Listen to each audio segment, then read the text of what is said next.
Hello everyone and welcome to my first video. I would like to apologize in advance for the poor framing and focusing of what I'm doing at times in this video. In this video, I'll be installing a Western Digital SN770 1TB solid-state drive into my Lenovo Legion 5 15ARH05 laptop. Let's get started. The first thing that you're going to want to do is unscrew all of the screws that you can see on the bottom of the already shut down laptop. Conveniently, there are no screws hidden in any stickers or the rubber feet, so no need to worry about finding any hidden screws.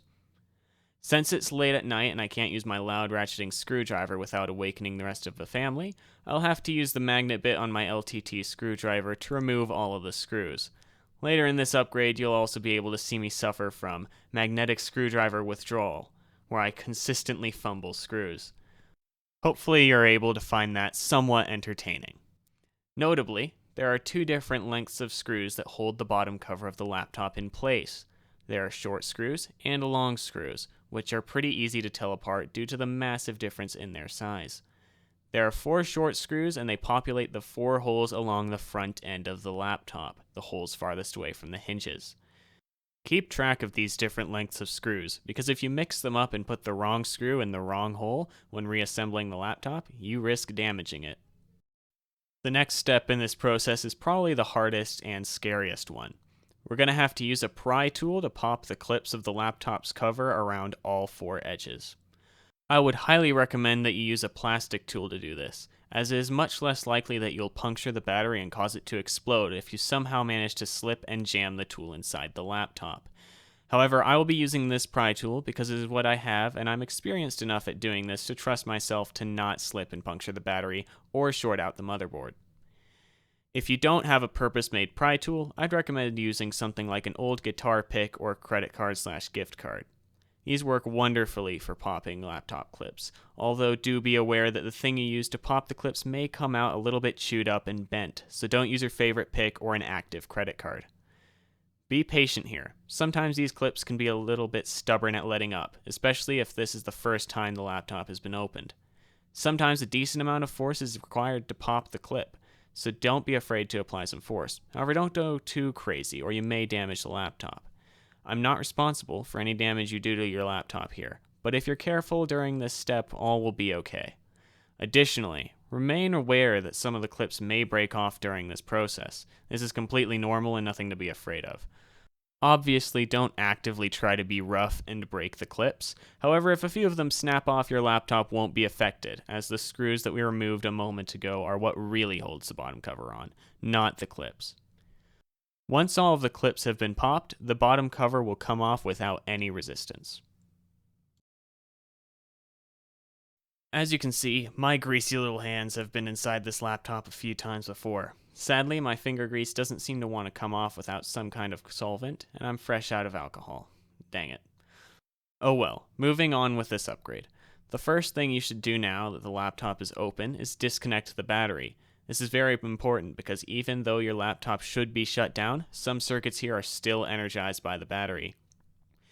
If you were to, say, drop a screw on the motherboard while the battery was still connected, there's a relatively decent chance that you could short something out and kill your laptop entirely. Don't let that happen. Take 1 moment to disconnect the battery connector. Now we're going to take our screwdriver and unscrew these 3 screws. These will allow us to remove our M.2 SSD and Wi-Fi card heat spreader, and give us access to the SSD we will be replacing. Also, you can see the magnetic screwdriver withdrawal having a massive effect on me here as I drop every one of these 3 screws. Beautiful. Take off the heat spreader. It may be a little stuck on because it has a thermal pad between it and the SSD. Here I point out which one of the similar looking cards is the SSD. If yours looks slightly different, the SSD is the one that does not have wires coming out of the back of it. That is the Wi-Fi card. Now we can remove the 1 screw that holds our SSD place and remove it.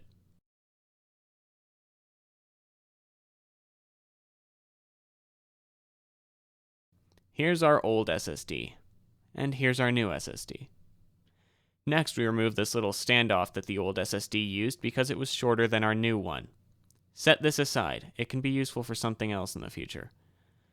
Insert the new SSD at an angle and tighten it down using the screw that held the old SSD in place.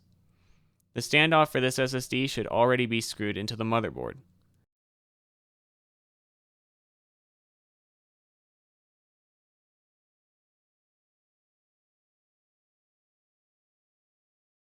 Lastly, we can position the heat spreader back over the new SSD and tighten it back down with the 3 screws that held it in place before.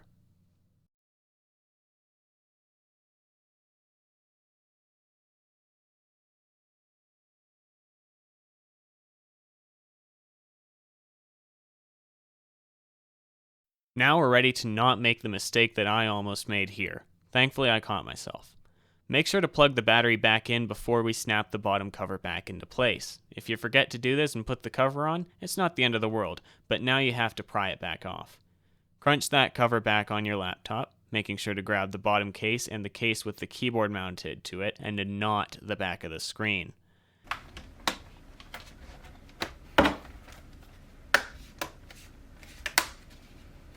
Give it a test boot up before we screw it down. Seems like it doesn't find a boot media, which is normal considering we just yoinked its boot drive out. However, it did recognize our new drive in the blurb it gave me stating that booting failed, which is another great sign. Now we can put all the screws back in and tighten them down.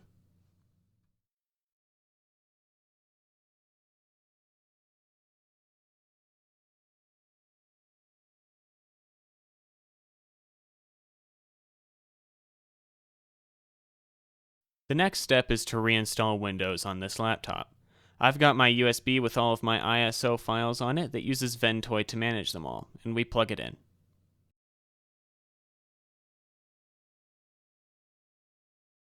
Well, that's not great. It seems that the laptop doesn't want to boot to it because of some security violation. What garbage. Probably something to do with either Secure Boot or TPM 2.0.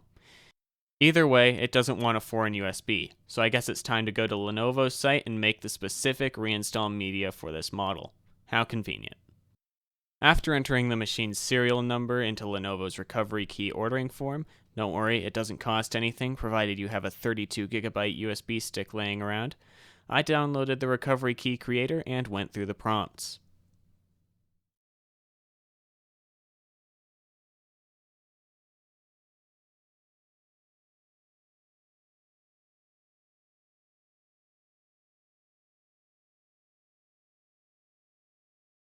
These download server speeds are going to be the death of me.